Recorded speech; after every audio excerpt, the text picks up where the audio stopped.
Hi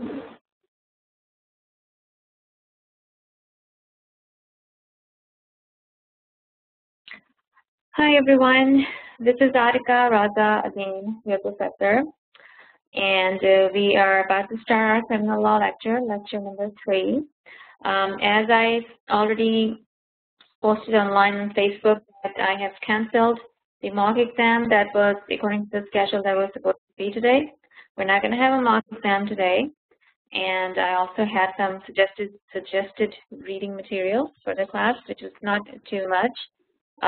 What we're going to do today is we're just going to review, answer any questions that anybody has from the last lectures. Since unfortunately I was not here for the last lecture, we had a guest speaker. And also we're going to talk about actus rea, the causes and the consequences of the actus rea. And we're going to discuss a discussion. We will discuss a discussion that was going on Facebook major group, and with permission to the other member who was discussing it with me, we are going to discuss that, and you guys are going to discuss it among yourselves. So I will give a couple of more minutes for anybody else who is maybe a little bit late to join in, and then we'll start in a couple of minutes. Okay.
Okay. Anisha Williams, is that how you pronounce your name? I hope I'm pronouncing it correctly. I have, from the day one, I have said that there have been Facebook groups set up where we're going to be holding regular discussions. The group link has been posted before, and I will post it again for you. I strongly urge everyone to please go, and whoever has Facebook account, please go and join the group. It's important that you guys discuss these things amongst yourselves so you can best prepare yourself for the exam and for the future when you're going to go and practice law. What we do is we pose a question, as I did last time. That was right after first lecture, and one of the students participated with me in the discussion, and we moved our way down to the conclusion. And there are some questions that have been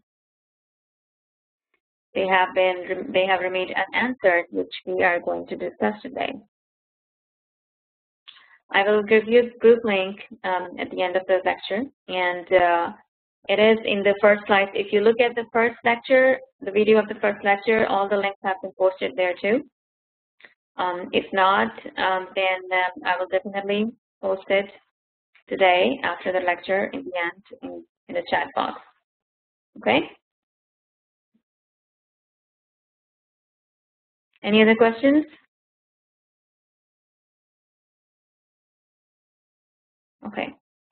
There is also a Facebook page for SWBIL. I'm not really sure if I understand your questions, Anisha. we're going to just discuss today, we're going to discuss the rest of actus reus that's remaining. We already discussed basics, the rules and the regulations in earlier lectures. We are not going on Facebook group during the lecture, and I do not want to switch windows during the lecture, so we can remain on schedule and also with the flow. At the end of the lecture, I will post a link here for you, and you can go and then join the group, okay? Okay, thank you. All right, if nobody has any questions from last lectures, I will update the schedule and I will send out the notifications for everyone whenever we think there will be a mock exam. Okay? I will not surprise you with the exam. I will not surprise you with the exam. Even the change of schedule for this class was also posted, except Carl, who does not have the Facebook account. Everybody else was notified. All right. Okay. All right. Let's move on. In the previous lectures, we learned about actus reus. We learned about what kind of crimes there are. We learned about what do you call a crime.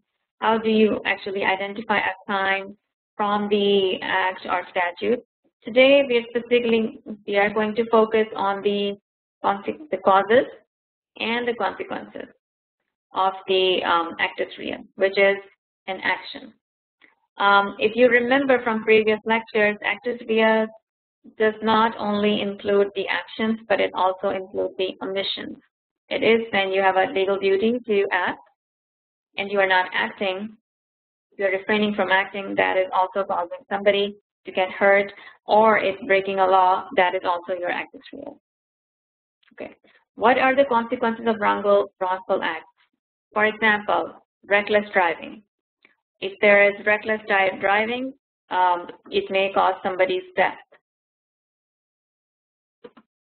And it may not cause anybody's death, but in itself, it's also a crime if you're breaking the law. There are certain different types of consequences. For example, there are foreseeable consequences of wrongful acts. For example, leaving the bottle of medicine in the reach of a child, where he or she can reach, and he or she can maybe consume the medicine and get sick, ill, or even die. That's the foreseeable consequence. Foreseeable means I know if I'm going to leave the bottle of medicine here and a little child is walking around, kids are curious. He probably is going to grab the medicine and put the pill in his mouth. And obviously, if it's not for him, it's going to make him sick. Foreseen consequences are also the consequences that you know, that you are certain that they are supposed to occur. For example, if you leave a wet bar of soap, which is, this example is also in your guide, on the floor, on the busy day at school, on the bathroom floor, and you know there's going to be a recess time, and all students are going to keep rushing to the bathroom. Somebody's going to step on that soap and slip. They can get seriously hurt, or they can even die. Anything can happen. So that consequence of hurting, falling down, hurting, or even death would be your foreseen consequences. Voluntary initiation that we're going to discuss later on, it means that somebody has caused, if I have caused something or I've done an act which has caused to hurt you or somebody else, but during that chain of causes, somebody else has intervened and did something that may have caused the victim's death. Although if I pushed the victim, I called him, for example, let's say there's a party, I called the victim on the terrace or on the balcony area, and I'm talking to him or her, and there are no bars over there, okay? Somebody else comes in when we are finished talking, and they just push him over the fence where there are no bars. He gets down, drops down on the floor, and he dies. Am I supposed to be responsible? If I had planned that this way, yes, I'm responsible. But if I was only talking to him and I left it alone and I went back to my own business, no, I'm not responsible because I did not push him. or I did not cause his death that way. We're going to talk about it in detail later on in the lecture. Okay, what is a causal sequence? Causal sequence is the chain of events that may have caused eventually a serious hurt or just hurt to hurt somebody or death of a victim. That's your causal sequence. We're going to talk about that too. Harm. What is harm? Harm can be a little cut on the finger, a little touch, and to death. Anything can be harm that would have caused a consequence, a result of an action or omission. What is accountability?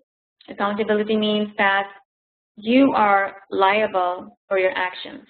If you do a criminal act, if you do an act that can cause harm to somebody, that is, you are accountable for the consequences that it's going to cause. For example, driving down the highway, busy highway, you're driving recklessly. You do not stop on the stoplight, and there's a crosswalk for the pedestrian. If you hit a pedestrian, you're accountable. Okay? Even if you don't hit a pedestrian, you just cross a red light. It's a law that you do not cross the red light. You're accountable for your actions. In your guide, there is a criminal code bill in 1989 mentioned, clause 17, which says that a person causes a result which is an element of an offense when he does an act which makes it more than negligible. He was not just negligent. He was just not a mistake. He was actually causing it and knowingly that it may have a consequence. Okay? And he has done something to contribute to that occurrence, or he omits to do an act. He does not do something which is legally duty bound to do. He would have done something that would have prevented the consequence, and he doesn't do that, then obviously he is liable. The second clause says that a person does not cause a result where, after he does such an act or makes such an omission, an act or event occurs, which means that I did something, didn't hurt anybody, okay? It didn't hurt anybody. But somebody else comes in and does something else, and it does hurt somebody. It breaks the chain, which means I am not liable. The other person who has caused that hurt to the victim or that harm to the victim is going to be liable. And that act or that cause or that event, when it occurs, it is immediate and it is a sufficient cause for the result. Result, the harm that occurs. It is immediate, it is right after when I do something. Okay, right after when I do something, and it's sufficient enough, which means that it has enough power, it has enough strength to hurt something, to hurt somebody, to cause a result, then, and which I did not foresee, which for example, it's raining, okay? I'm driving in an ambulance. There's a passenger in the back side, which is a sick person who needs to go to the hospital right away. He got hurt, somebody shot him, or he got burned or something. But lightning struck the ambulance, and it shocks the patient, and he dies. The person who has shot this victim, is he going to be responsible? Or the person who has make that person burn, the victim burn, is he going to be responsible? Am I going to be responsible as the ambulance driver? What do you guys think? You can type your answer in the chat box.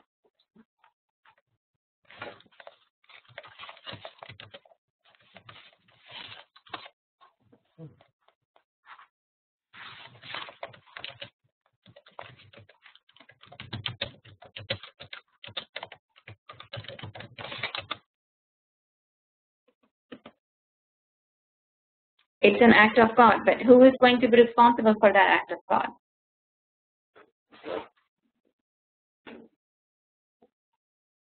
Am I going to be responsible as the ambulance driver for that act of God?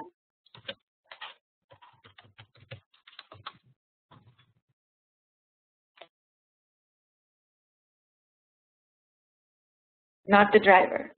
Okay. Anybody else is going to be responsible?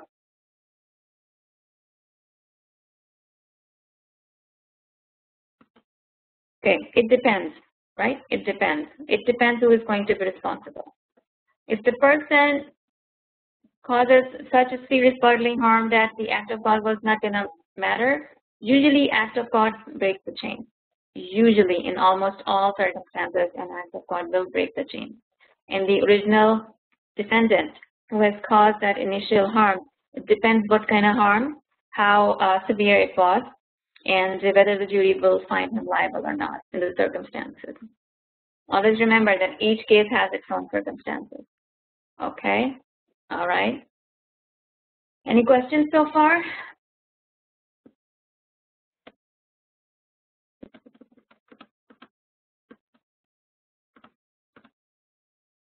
Yes, the person who shot the victim may and may not be. Okay. The act of God is an intervening force, which you will understand when you go to that part of the slide.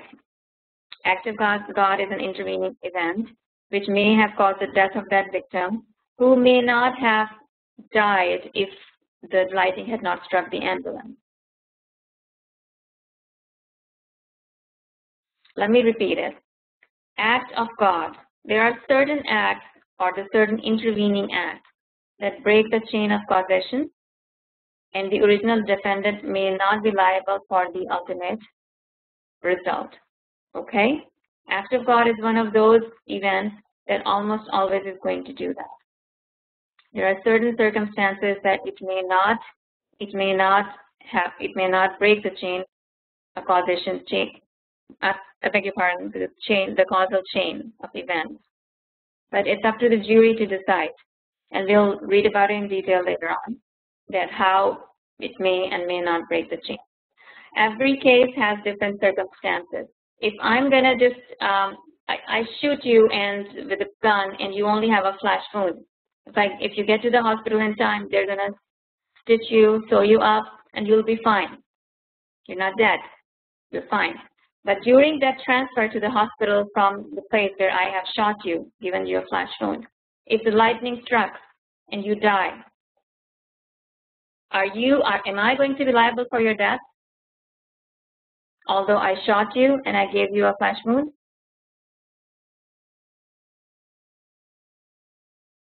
Partly? Okay, how do you say partly am I going to be responsible?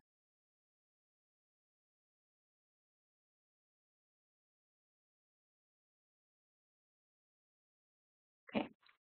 In these kind of circumstances, jury is going to determine whether the defendant was liable for the ultimate death or just that wound. Okay? There are two very popular tests that are done during the tort cases, which are the civil cases and criminal cases, that determines that whether a cause can be established.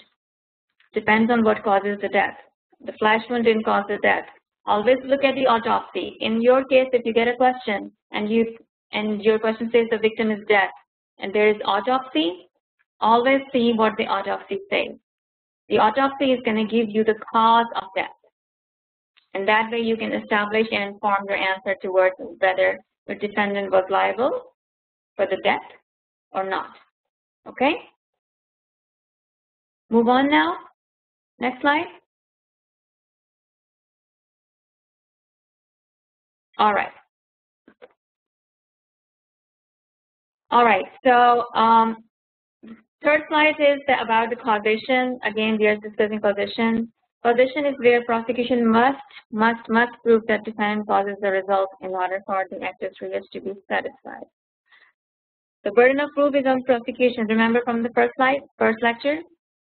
The prosecution has to prove all the elements of a crime. If they can't prove all the elements of the crime, you cannot convict the defendant. Or if they have a strong defense, the defendant has a strong defense and the prosecution is not able to rebut it, then again, you cannot convict the defendant, right? So prosecution, the burden of proof is on prosecution to prove that the defendant caused the result in order for the actus reus to be satisfied. Also, there must be a chain of causation, like I just explained, between the act or omission of the defendant and the result. Now answer this for me. From the first lecture, if you remember, who decides that whether the causation has established or not? Is it the jury or the judge?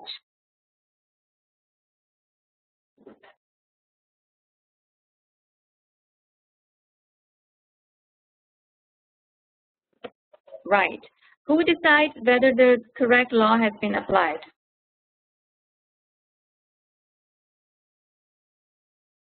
Judge. Judge, right.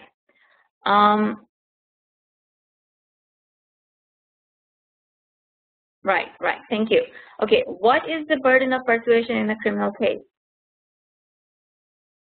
Do you guys remember from the first lecture?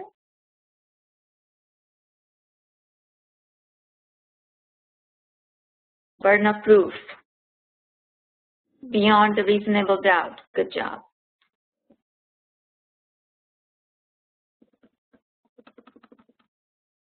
Therefore, a prosecution bears the burden of proving that defendant's conduct caused the prohibited result. Okay? He did something he was not supposed to do, and after he did that, it became the cause of the result that may have hurt the victim, that has caused victim's death. Okay? Right. In murder or manslaughter, this will be the death, of course.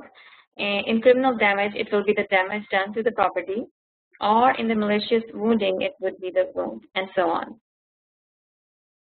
The prosecution has to show again that it is to discharge its burden of proving the causation. Same thing that we just repeated. Everybody knows that. Good job. All right, there are two types of crimes. There are conduct crimes and there are result crimes. If you would have read from your study guide, it has explained pretty well, and in your book too. Conduct crimes are the crimes where the prosecution, all right, you answer that for me first. What do you think about what would be the conduct crimes would be? What would the prosecution have to prove in a conduct crime?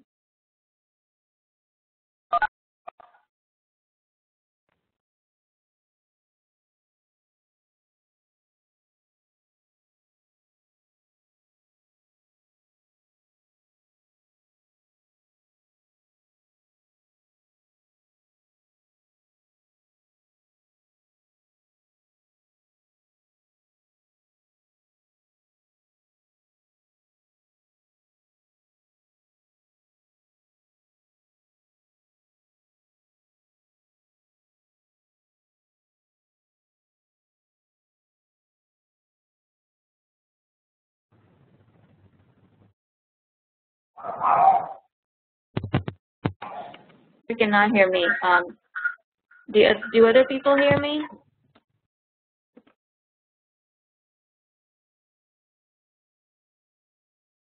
Okay, if you keep your mic on mute, the recording will not break and you will be able to hear me. Okay, all right. Okay, good. You can hear me now, right? All right. So again, the conduct crimes are the crimes where prosecution only has to prove the wrongful conduct. For example, just the dangerous driving, running the red light, running the stop sign. They don't have to prove whether somebody is hurt or not. It's just what your law mandates. You're always going to stop at the red light. Okay? If you cross that red light, this is your conduct. You're breaking a law. You're going to be punished for it. Doesn't matter whether if you intended to cross the red light or not. You may not have intended to cross the red light. Maybe you were just thinking somewhere else and you just didn't see the red light.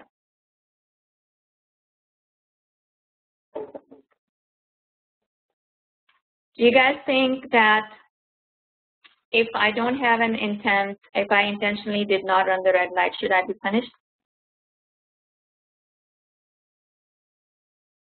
Why?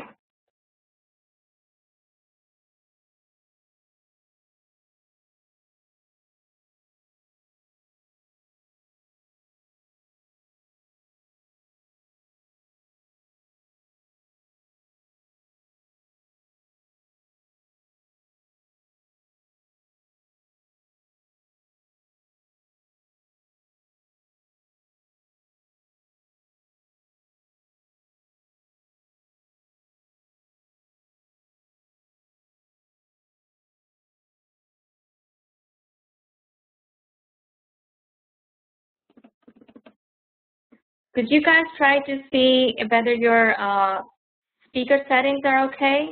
Because it seems like everybody else can hear me fine.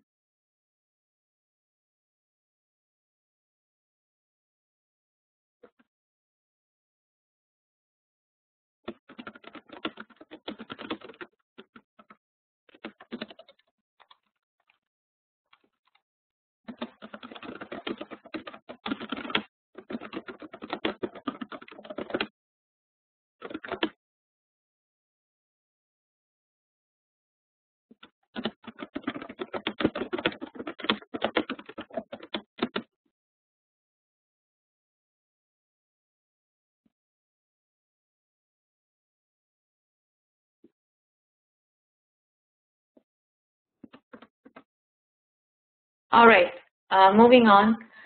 Like I said, conduct crimes are the ones where prosecution do not have to prove an intent, or they may not have to prove the result, or that it has caused somebody harm. It doesn't necessarily cause somebody harm. If I run a red light, it doesn't mean that I am going to hurt somebody. If I did not hurt somebody, I'm still going to be punished. Why? Because I broke the law. Why? Because there are certain acts that do not require a harm to be punished, for me to be punished. As a defendant, if I have broken a simple law, I can be punished for just my actions. Not every action has to be connected to a harmful effect or a consequence to somebody else. Strict liability, there are strict liability offenses. Yes, you're right. We're going to read about them in tort, and we're going to read about them later on in the criminal law. Right now, we are only going to focus on just the simple crimes and conduct crimes, okay? All right, the other crimes, the other kind of crimes are the result crimes. Now, just like you guys analyze the conduct crimes, what do you think? What are result crimes?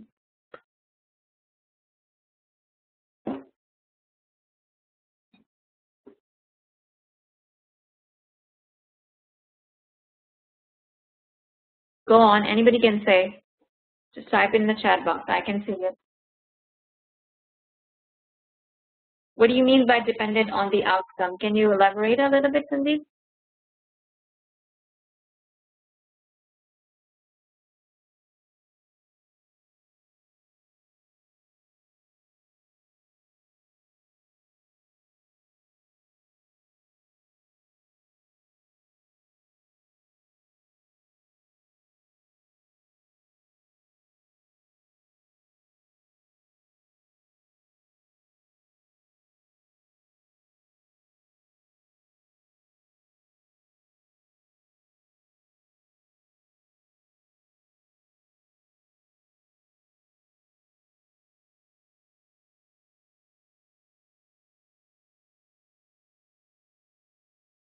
I'm on, I'm still on. I'm still on.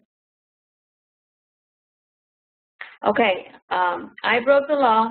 You say I broke the law. You say I ran the red light, for example. I did not hurt anybody. Why should I be punished? There is no harm. Yeah, because you committed a conduct crime. In the result crimes, yes, the prosecution does not just only have to prove that there was a wrongful conduct that has happened. I committed something that was wrongful, that was against the law. Okay, and also that conduct specifically has resulted a specific consequence. For example, I ran the red light, and because I ran the red light, I hit a pedestrian. I broke his leg, or he got killed in an accident. Okay, so whenever you have a result crime on question, you are going to say the prosecution must also prove the prosecution not just prove the action, the consequence, but prosecution must also prove the causation. In other words, it must prove that the victim met their death as a result of defendants driving dangerously. Okay, got it? Okay, good. Death by accident, dangerous driving, running the red light, you're causing somebody to get hurt. That's your result crime. Okay. All right, what are the causes? There are two types of causes. Now remember, we're going to read the same thing for the but for test for the factual cause and the legal cause in torts as well. You may find the definition similar, but always remember when you're analyzing a criminal question, just stay focused on the criminal section. Civil law and criminal sections are differentiated. What is the major difference between tort and a crime? Does anybody remember from the first lecture?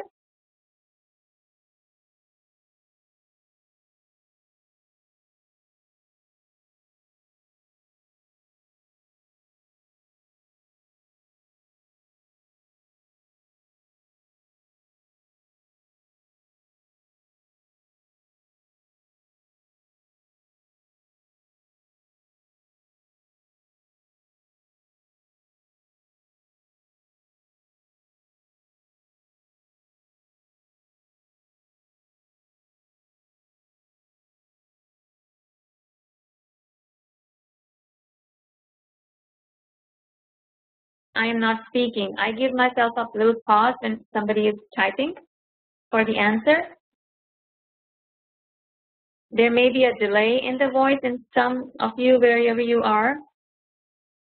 The issuance of punishment by the state. Where do you get the punishment? What is when the state give you a punishment, what kind of law is it? Is it a crime or is it a tort?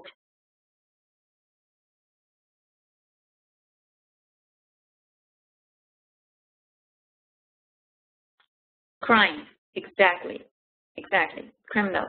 Tort is damages. Thank you. In tort section and tort part of the law, you will always be awarded damages.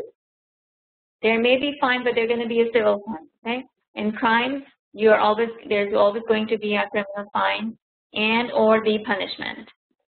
Good. Also, in civil cases, jury awards the damages. Okay, and in criminal cases, jury awards the punishment. All right. So, what kind of causes? There can be two types of. There are two types of causes. When the prosecution has to prove a crime or a case, there are two types of causes. It's called a factual cause and a legal cause. Okay. For the factual cause, the test is used the but-for test. But-for means that but for defendant's action, this harm would not have occurred. But for defendant running the red light, the victim would not have been injured. What does but-for mean? The phrase is a little bit confusing. It was confusing for me when I started law school in first year. But-for means that if the defendant has not ran the red light, the victim would not have been injured. Okay? So because defendant ran the red light, that's why victim have been injured. The result would not have occurred but for the defendant's actions. It's a good phrase. Remember it, learn it, memorize it. Whenever you have a question, whenever you're analyzing a factual cause, you are going to write these two words, but for. Okay? Right. All right. What is the legal cause? Legal cause, there's a chain of causation in the legal cause. There's a Latin phrase in your notes, in your books. You can, when you are explaining it, to get more points, the examiners prefer that you write the legal language. Okay? Okay, so there's a Latin phrase called nocus, actus, interveniens, which means no intervening act occurred. Which means that when I was running the red light and I hit that pedestrian, the defendant hit that pedestrian, nothing else happened in the middle that would have caused that victim's death. Okay? If there was an intervening event that has caused victim's death, then I did not cause his death, so to speak. For example, there was a very famous case in American law that the building, there is a building where they have different apartments, and I'll find the name for you. I can't remember the top of my head. It's not in your case law book. It's not in your course. You don't have to memorize it. But just for the sake of an example, there's a building. They have different apartments there. The front lock is not properly locked. The building also have a surveillance system which is not working properly. what happens is that a thief breaks into the building. He breaks into the building and he breaks the door and he gets in. It's not replaced. The owner knows about it, but nothing has been done. But later on, or a few days later, a rapist was able to enter the building because there's no security available. Nobody was stopped him. He goes in the building, he goes in an apartment, and he rapes a woman. Do you think the original defendant who broke the lock, should he be responsible for the rape of that woman?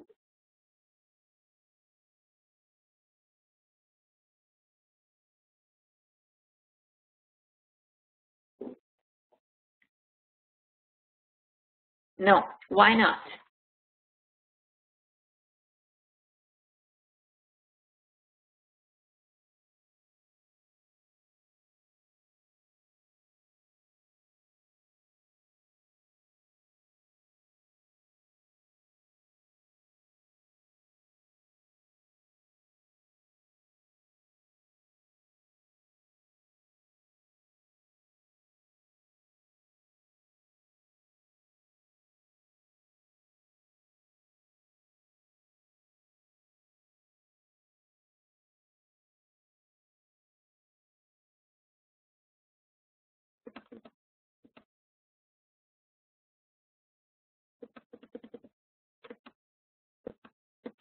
Okay, so do you think that the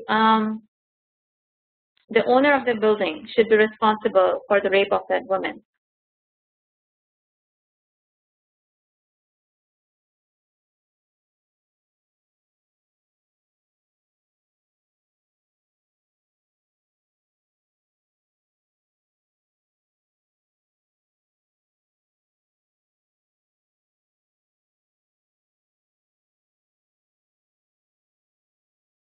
Anybody?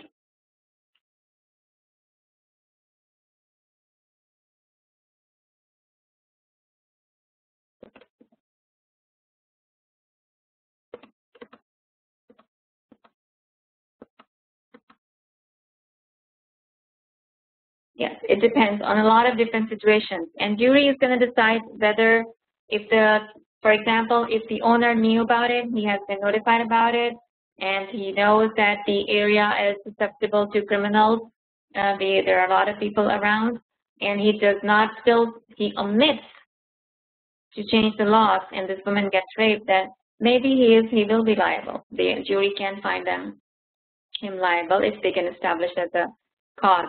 But in this case, in the crime, if he has not caused but for cause, the factual cause, if he had not done the factual cause, if the jury cannot prove it, then he may not be liable.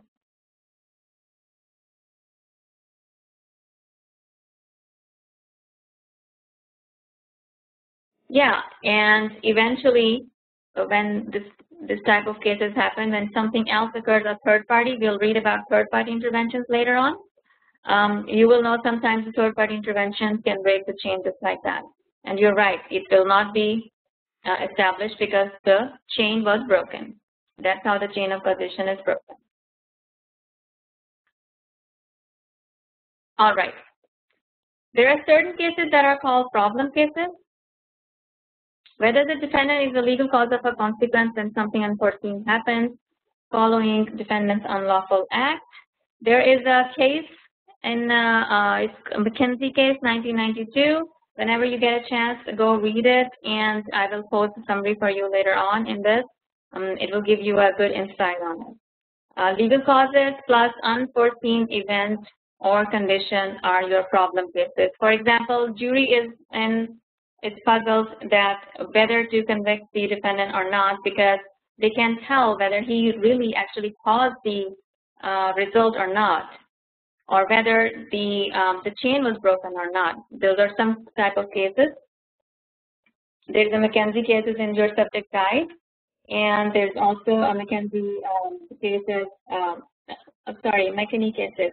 In this case, what happened was that defendant beat up the elderly man who suffered very serious head injuries and remained unconscious for a week. Doctors discovered that the victim had an ulcer, but decided that it would be too dangerous to operate while he's still unconscious from the beating. What happens? Victim dies as a result of the ulcer. Okay. Defendant was convicted and appealed inter alia on the direction as to the causation. So he challenged the causation. He said, I did not cause the death. Doctors should have operated on him because I wasn't the cause of his ulcer rupture, but doctors did not operate on him and he died because of that condition. The Court of Appeal upholding his conviction ruled that the defendant was still the cause of victim's death, since the doctor's decision not to operate was due to the effects of the initial beating. So what they said is that if he did not have beaten that man, he would not have become unconscious, and if it may or may not also may not have ruptured, or if he was not an unconscious person at that time, doctors could have operated on him. Right? All right. So these kind of cases, yes, the court finds that the defendant was guilty. The court found that the defendant was guilty. The but-for will apply, and there was no breakage in the chain. Causal chain was not broken. There was no intervening act, or there was no act of God, or no third-party intervention. So the defendant was convicted. Okay, there is another very important rule that you have to remember. Even in American law and in the common law in the other countries, it's very popular, and you will read that in torts as well again. It's the victim's condition. Okay, it's you will see the phrases thin skull rule or the eggshell rule, eggshell skull rule. It means that you take your victim as you find them. If you see that phrase in quotes in the slide, write it down. Remember it, memorize it. You're going to use it in your answers whenever you're attempting a question with this kind of situation. The case on file for that one is the Hayward 1908. And also the Holland, there is another concept that's Holland, which is it hasn't been explored, and the thin skull rule, yes, the thin skull rule. Originally, it originated from that a person who was going through some kind of graveyard or something. He had a condition that his skull was very thin, and a burglar tried to steal from him. He hits him. He fell on the ground, and he hit his head on the stone, and he bleeds to death. So the burglar said that I did not cause his death because I didn't know his skull was that sensitive or it was that thin. But the court said that you get your victim as you find him. You don't get to pick and choose that whether a victim is vulnerable or not. If the victim suffers from some later pre-existing condition which renders him unusually susceptible to the injury, the defendant remains liable for the consequence of the conduct, no matter how unusually serious they are. In Hayward, the defendant was heard saying that he is going to give his wife something. Somebody heard him say something. What happened was when his wife came back home, he threatened him, and he chased after her into the street. She ran. And he threatened him with abuse, that I'm going to hit you or I'm going to kill you, or he said something like that. The wife couldn't take it. He got unconscious. He fell down and he died. She died. Excuse me. She died.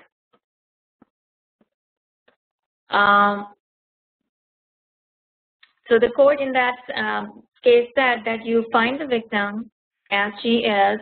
She had been suffering from a latent pre-existing thyroid condition in that case, and such that any physical exertion or fright, fear, which means fear, might cause her death. She collapsed and she died, and the defendant was convicted, even though the wife's thyroid condition was unforeseen.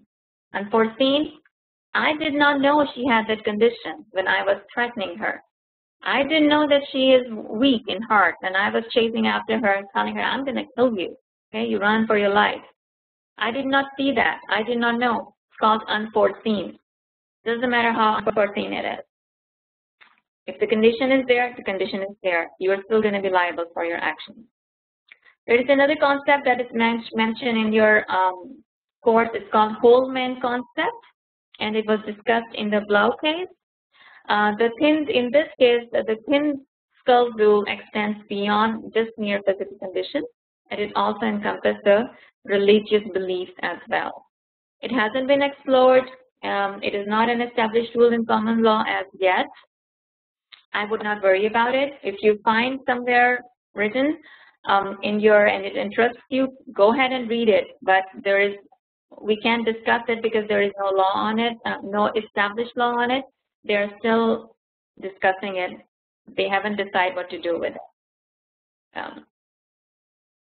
So you don't have to memorize it, but you can, if you want to write it, you can write it for the side note. All right, what are supervening actions of third parties? Can somebody please summarize it for me?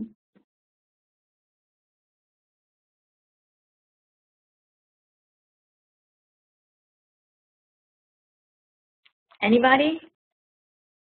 We just discussed it a few minutes ago. And what do they do? Third parties? Okay, what kind of intervention?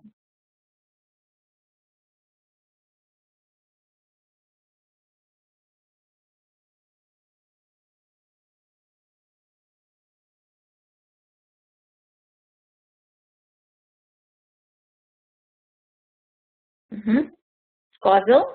Causal what?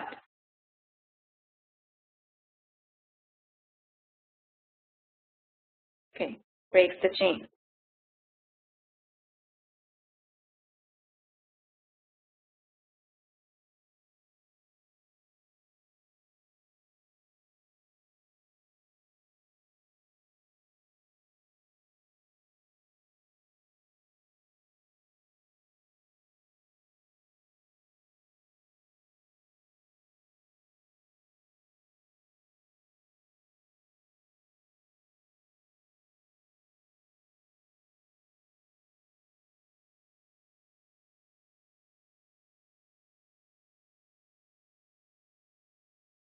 Yes, yes, exactly. There's a case, Smith, 1959, in your case book. And just as side note, I will try to find summaries. I actually have most of them, and I will post them online for you, for everyone to look at the summaries. And in the end of the lecture, if we are saved by a few minutes, I'm going to tell you how to read a case when it's not a summary, not a real case.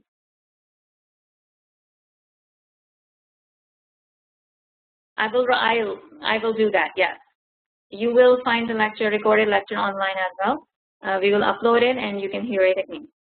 For example, all right. So really quick, the acts of third parties exacerbating the harm. Smith. And Smith, what happened was that he was stabbed in his abdomen and his lungs were punctured. And even though by the time he got to the hospital, he was dropped, they made him fell down or whatever. And the doctor had also before reaching the medical attention, had received artificial respiration, which was not a good idea, they said. They should not have given him the artificial respiration. But he still died, and defendant was still convicted because the court found that even though there was an intervening action and there was a intervening action by the third party who may have not, they dropped him, and the doctor who gave them the aspiration, even if it would not have done, he was still going to be dead because the original action of stabbing him in the lungs that punctured his lungs was significant enough that the third party intervention would not have broken the chain, causal chain. And just like another student mentioned, the Paget case in 1983, the guy used his girlfriend who was pregnant as a human shield, and he fired on the police. The police fired back, which hit the girl in the abdomen. And the court decided that no, police is not responsible, and actually, excuse me, the defendant is responsible because he caused for this to happen. It's called the act of third parties reacting to a danger caused by the defendant's action. There are medical interventions. Sometimes medical interventions are too insignificant to actually just forgive the defendant. The defendant's main action is still going to make him liable. Okay? All right, there are certain other, we still have to go through a lot of other things for this lecture. For example, there are the supervening actions of the victim. It looks like we are not going to have much time to finish it, and we have to extend it to the next lecture.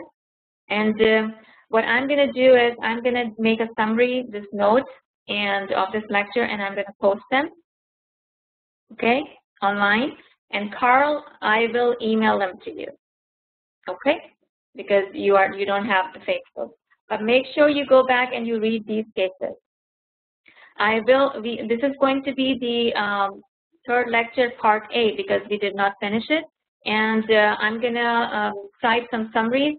And when we come to the next class, please make sure that everybody has read the summaries of those cases. And we're gonna quickly go through the rest of the slides, the rest of the concepts. We will discuss them, and we will also discuss mens rea again in the next lecture. All right. Does anybody have any questions?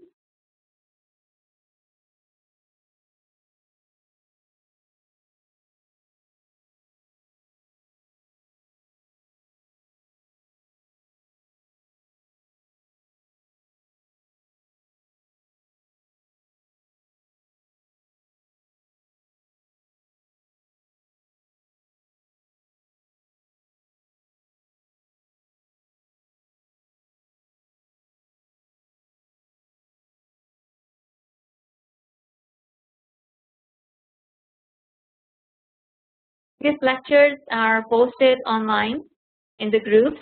If you have any access to the groups, you should be able to find them. Oh wait, I have to give you the link of that group. Just a second, please. Bear with me for a moment.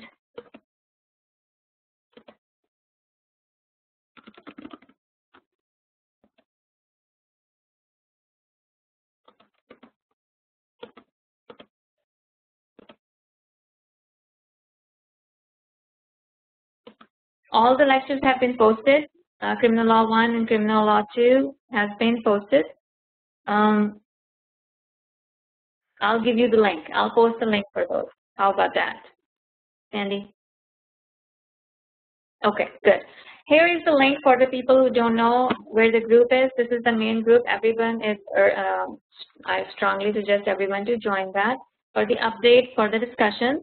And I'll give you the link to the criminal law group as well.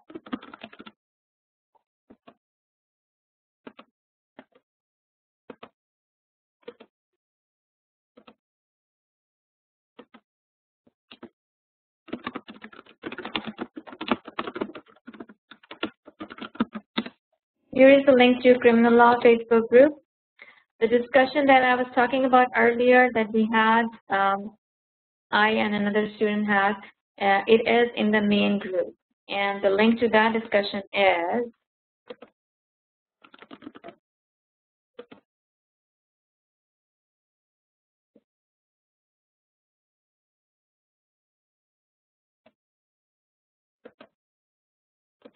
here is the link to that discussion. If you get a chance, go on and read it, comment if you like. There are certain answers that haven't been answered. I will also post some new questions, and we will discuss whatever we have studied today in the group as well. Any other questions? I know it's a lot to grasp, and I know it's a lot to consume for criminal law. Criminal law is a very, very, very vast subject. There are a lot of concepts, but I promise you, as soon as we move and progress into the course, you will be able to feel much more easy with the course, and you will be much more comfortable in getting the concept down the throat.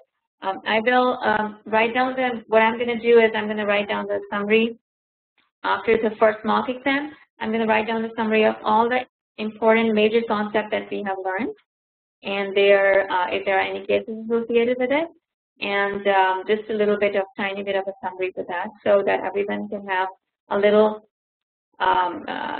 you know, something to look at, to go back and look at for reference. So you know what but for is, or what those Latin terms are that we learned in the first 2 and 3 lectures. All right. And then again, my email address is atika.braza@swbil.com.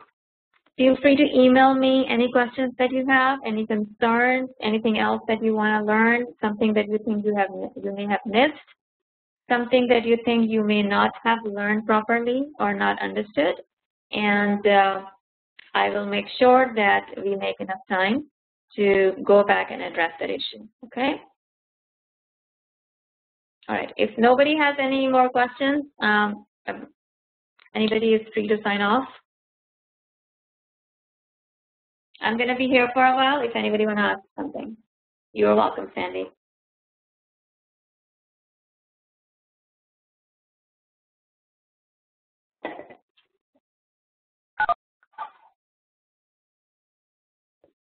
You're welcome, guys.